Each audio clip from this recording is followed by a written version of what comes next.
नमस्ते भारत। मैं हूं भूमिका मेहता, अपने देश की बेटी और अपने भाई की बहन सुशांत सिंह राजपूत की बहन। माफी चाहती हूं, इस तरीके से आई हूं।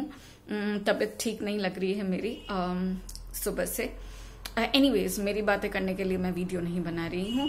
वीडियो इस बारे में बात करनी है क्योंकि एक बहुत ही बड़ी अपडेट है। लास्ट वीडियो आपने देखी होगी जो ऐश्वर्या राय के ऊपर मैंने बनाई थी। तो इसी बॉलीवुड के बहुत नामचीन परिवार यानी कि अमिताभ बच्चन के परिवार की बात मैं करना चाहती हूँ, क्योंकि इसी अमिताभ बच्चन के परिवार पर बहुत बड़ा दाग लग चुका है और इसी वजह से रडार में आ चुके हैं ईडी के। अब ईडी की बात माने या ना माने ये तो बाद में पता चलेगा, कितना क्या सच है कितना कुछ नहीं। बट कुछ जो हो रहा है उससे तो यही समझ में आ रहा है कि ईडी ने सही टारगेट लिया है और ईडी ने इस बार अमिताभ बच्चन की पूरी फैमिली को टारगेट किया है। बहुत जल्द अमिताभ बच्चन और अभिषेक बच्चन को वापस से बुलाया जा सकता है ईडी के ऑफिस में। पहली बार होगा अमिताभ बच्चन जी का, लेकिन अभिषेक बच्चन पहले जा चुके हैं। डॉक्यूमेंट्स सारे फाइल कर चुके हैं, क्या है उनके बिजनेस, कहाँ कहाँ वो क्या कर रहे हैं, किस बिजनेस पे कितना इन्वेस्टमेंट है, सब कुछ बता चुके हैं। लेकिन अब बात आती है उनके बहू की, यानी कि अमिताभ बच्चन की बहू यानी कि ऐश्वर्या राय बच्चन की। ऐश्वर्या राय बच्चन को कल सम्मान किया गया था, कल आने की बात थी पर वो नहीं गई।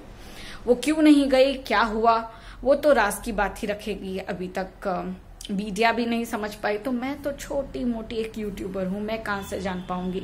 लेकिन जब वो खबर भी आएगी कि क्या रीजन था उसका कल नहीं जाने का, वो मैं आपको जरूर बताऊंगी।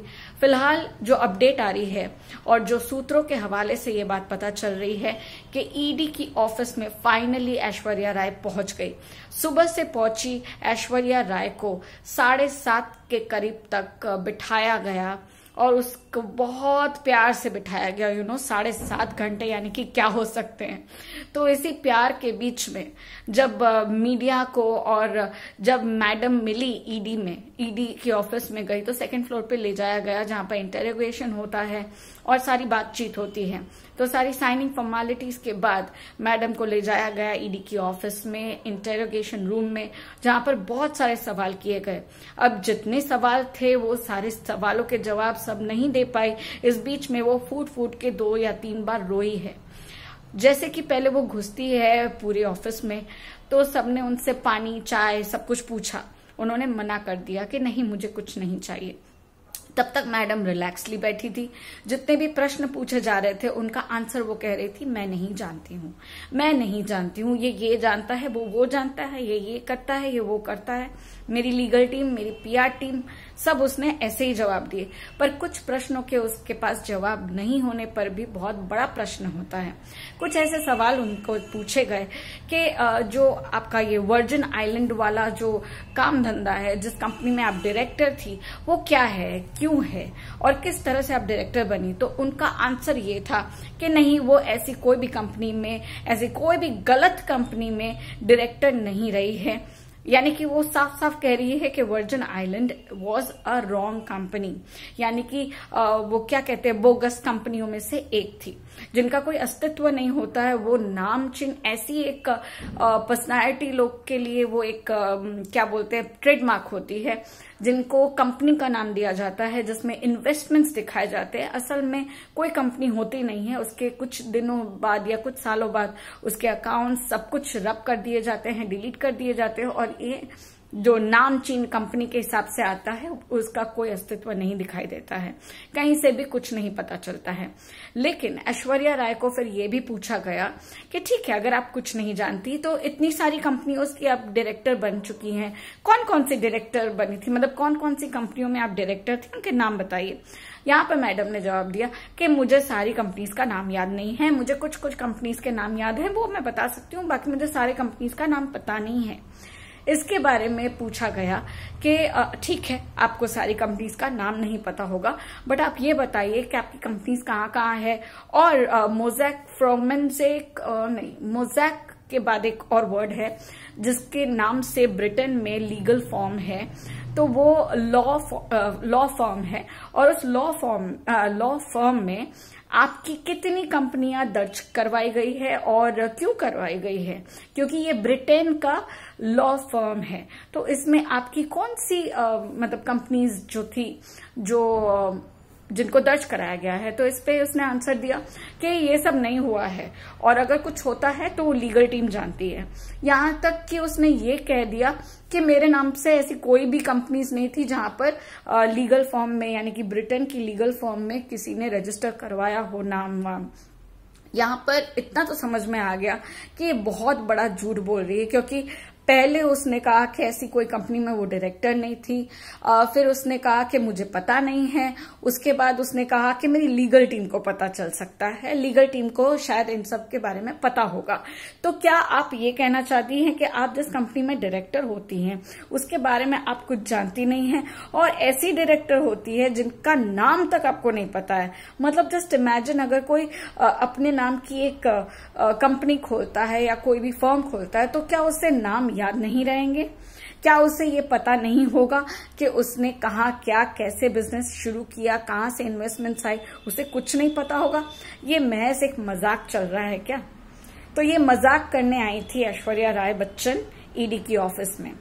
और बहुत सारी बातें हैं जो ईडी ने अभी तक रिलीज नहीं की, मतलब क्या कहते हैं, अपनी पूछताछ में, या बहुत सारे क्वेश्चंस जो होंगे वो बाहर नहीं किए। Of course I can understand कि ये बहुत ही कॉन्फिडेंशियल मैटर है, बट जितना भी ईडी की ऑफिस से खबरें आई हैं, जितना भी हमारे सूत्रों ने ये सारी खबरें दी हैं, उससे एक चीज बहुत बहुत क्लियर है कि कहीं ना कहीं अमिताभ बच्चन की फैमिली, यानी कि अमिताभ बच्चन, ऐश्वर्या राय बच्चन, अभिषेक बच्चन, किसी ना किसी के हाथों से बहुत कुछ हुआ है। और इन लोगों के ऊपर जो आरोप है कि ये लोग अपनी इन्वेस्टमेंट्स बाहर इंटरनेशनल बिजनेस में करते हैं और इंटरनेशनल बिजनेस में इन्वेस्ट करके वो अपनी बोगस कंपनियां, जिनमें वो डायरेक्टर बनते हैं और डायरेक्टरशिप कंप्लीट करने पर वो उसे छोड़ देते हैं। क्यों छोड़ देते हैं? अभी बहुत सारे क्वेश्चंस हैं जिनके आंसर हमें भी चाहिए।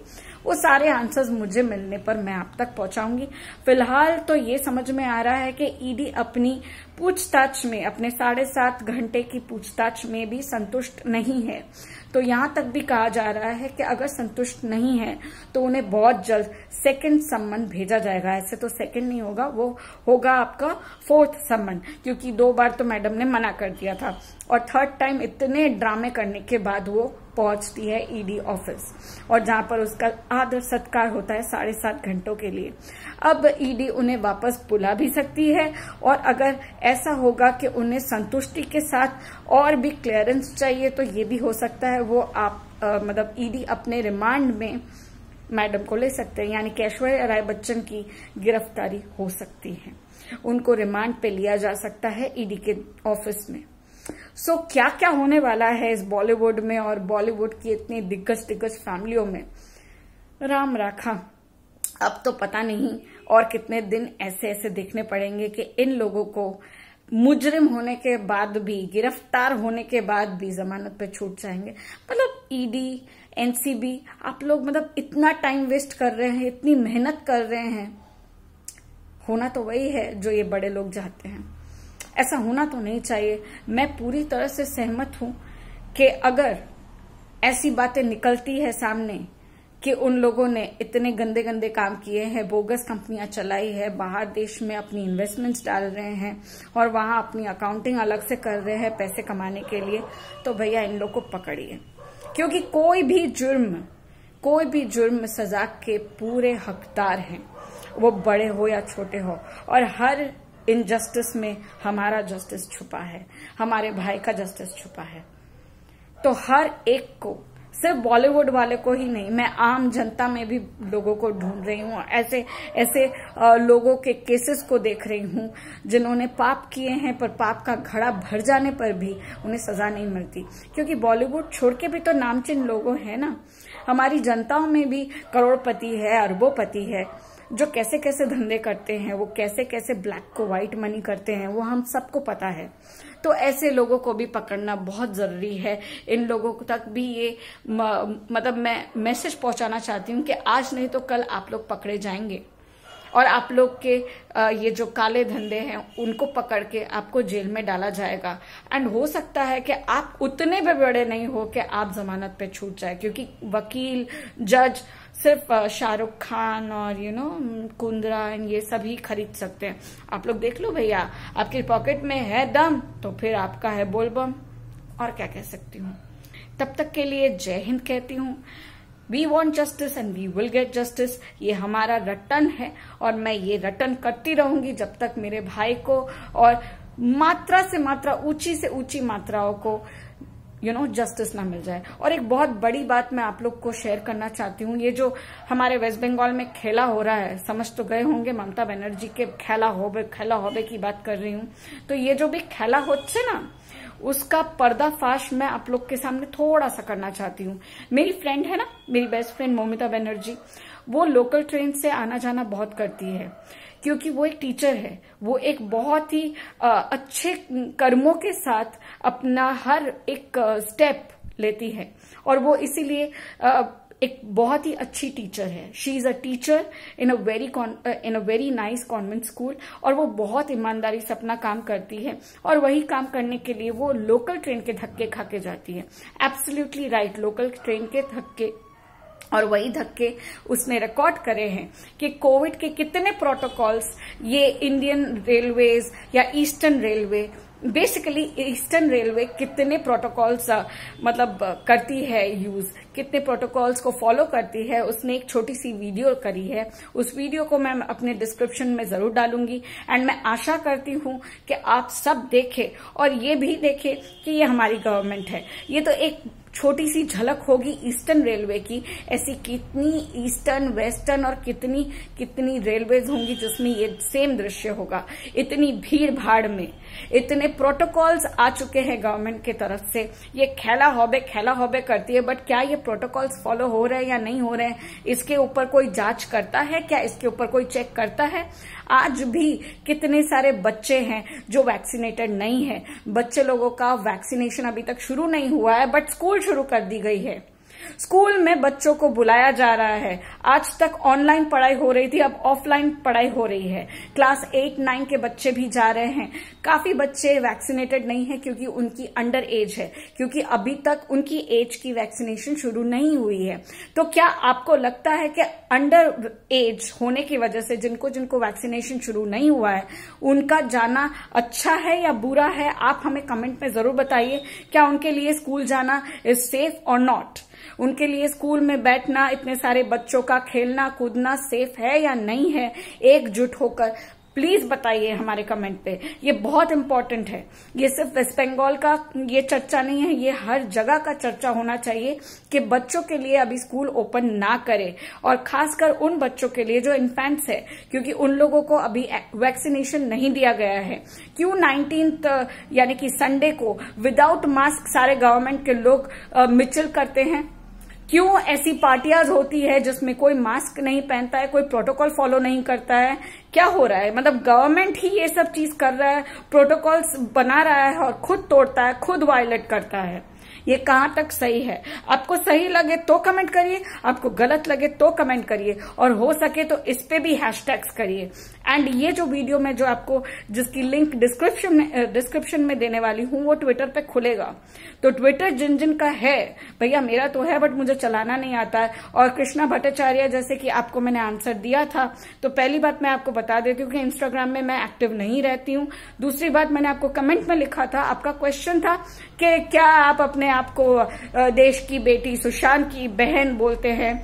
तो आपने तो शिल्पा शेट्टी को फॉलो किया है बट आपने अपने भाई को फॉलो नहीं किया है। तो मेरा भाई मर चुका है। Sushant Singh Rajput is not alive, he is dead. जिसके ऊपर उसकी पीआर टीम ने उसका इंस्टाग्राम अकाउंट खोल के रखा है, फेसबुक अकाउंट खोल के रखा है, यूट्यूब में भी होगा, जाके देखो।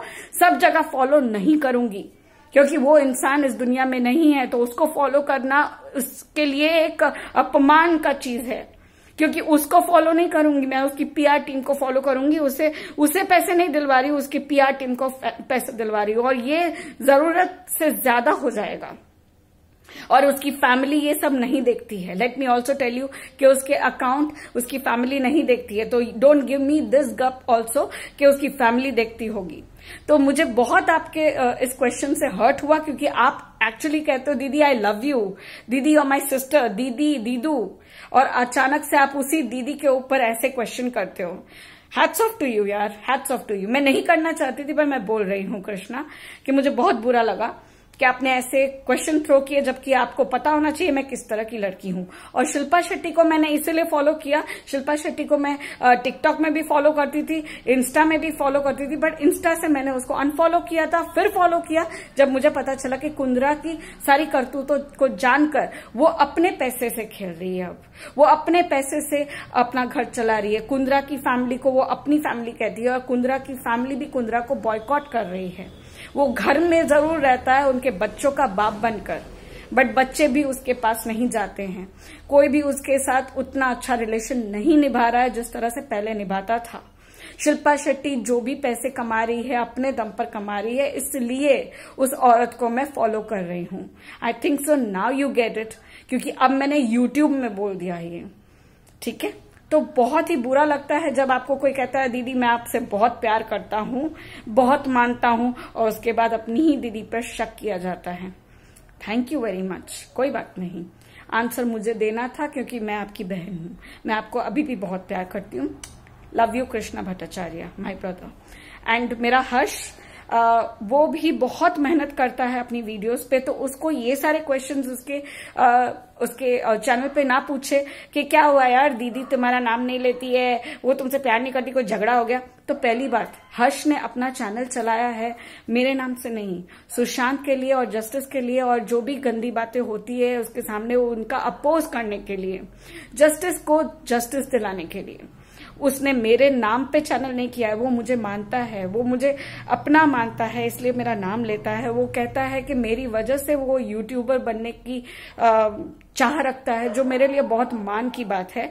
लेकिन हमने ये यूट्यूब सिर्फ भाई बहन के नाम को लेने के लिए नहीं, कुछ अच्छे कर्म करने के लिए लिए हैं। तो कभी अगर मैं हर्ष का नाम नहीं लेती हूँ, दैट डजंट मीन कि मैं उससे झगड़े करती हूँ। वो मेरा भाई है, तो उसका एक अलग रिलेशन है। ये उसके सब्सक्राइबर्स को और अपने सब्सक्राइबर्स को भी कहना चाहती हूँ। एंड वो मुझे बहुत मानता है, वो मुझे बहुत फॉलो करता है। एक चीज मैं कह सकती हूँ कि अगर मुझे कुछ होगा तो कोई कुछ करे या ना करे, वो एमपी से दौड़ के आएगा, वो पक्का आएगा मेरे लिए। वो इस यूट्यूब फैमिली में जितने भी मेंबर्स हैं, वो लोग में से कितने कौन आएंगे मुझे नहीं पता, बट वो जरूर आएगा।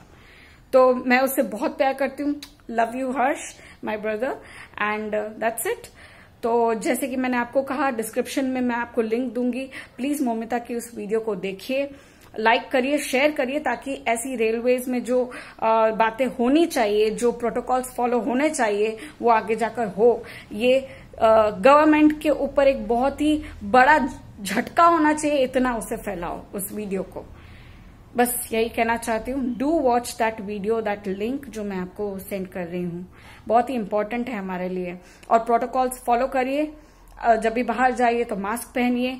अभी ओमिक्रॉन भी आ गया है, अभी बहुत कुछ वेरिएंट्स आएंगे वायरस के। अगर आपको एंजॉय करना है तो बेफिक्र होके चलिए, अगर आपको एंजॉय नहीं करना है, सेफ रहना है, तो प्रोटोकॉल्स फॉलो करिए। भाड़ में गए गवर्नमेंट करती है या नहीं करती है, बट आप लोग करिए, आपकी फैमिली को करवाइए, बहुत इंपॉर्टेंट होता है। Thank you very much. We want justice and we will get justice. मेरा साथ दीजिए, मेरी वीडियोस को आगे बढ़ाइए, ताकि आपके जैसे जो यूथ है उन तक मैं पहुंचूं। आगे आपकी मर्जी, साथ देते रहिएगा। तब तक के लिए जय हिंद, बाय।